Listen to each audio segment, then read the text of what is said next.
commencer, et avant qu'on vous présente, ce sera mon collègue Karim Ejad, ici présent, qui vous présentera le contenu du projet de loi sur les PPP. Il s'agit de vous expliquer, de clarifier et d'exposer ce qu'on entend par un partenariat public-privé et ce que, au contrario, ne constitue pas un partenariat public-privé. Et donc, pour illustrer mon propos, je vous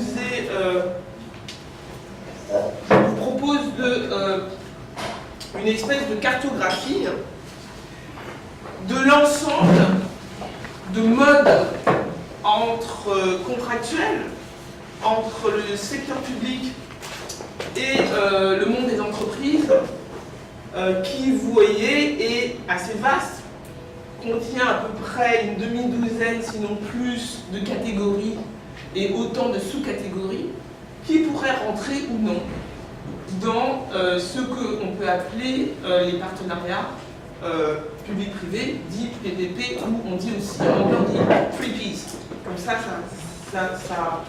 raccourcit. Et donc vous voyez qu'il y a une échelle qui est là, qui va du pur privé, donc c'est-à-dire en dehors du champ des PPP, et ce qu'on pourrait considérer comme étant véritablement du ressort et dans le giron du public, et donc les risques, les principales obligations sont assumées par la personne publique. Et donc vous avez au centre ce qu'on pourrait appeler l'essentiel de ce qu'on peut appeler les PPP. Et donc vous voyez, même graphiquement, ça se situe entre le pur privé et le pur public. D'accord? Et donc, qu'est-ce qu'on appelle les concessions? Donc c'est un mode alternatif de collaboration, donc autre que les PPP. Donc ça, ce sont les privatisations dans le secteur industriel, par exemple. On pourrait parler ici, en Haïti, de la minoterie et de la cimenterie. C'est des transferts d'actifs qui appartiennent à l'État et qui sont vendus à une entreprise privée, un entrepreneur privé qui va prendre l'exploitation, le renouvellement de ses actifs et assumer tous les risques. Qui plus est, l'exploitation de cette entreprise est une exploitation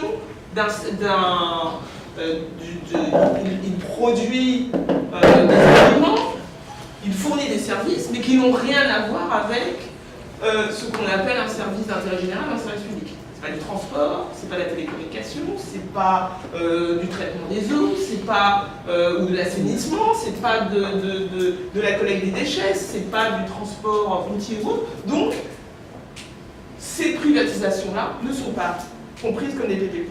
Puis vous avez une nuance là, où vous avez ce qu'on pourrait appeler des privatisations où il y a un désengagement partiel de l'État. NATCO, désengagement partiel de l'État. Une entreprise publique où on cède une partie des actions à un entrepreneur privé, en l'occurrence Viatel, qui détient 60% des télécoms. Donc là, on peut parler effectivement, à la marge, mais un PPP institutionnel, d'un PPP.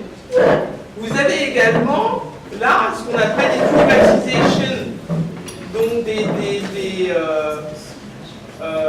comment dirais-je, des privatisations qui concernent des secteurs où, effectivement, il y a une régulation. Ça pourrait être donc, le transport ferroviaire, là en l'occurrence, ou l'électricité, où l'État a quand même des normes et des critères au niveau de la gestion et des services à fournir.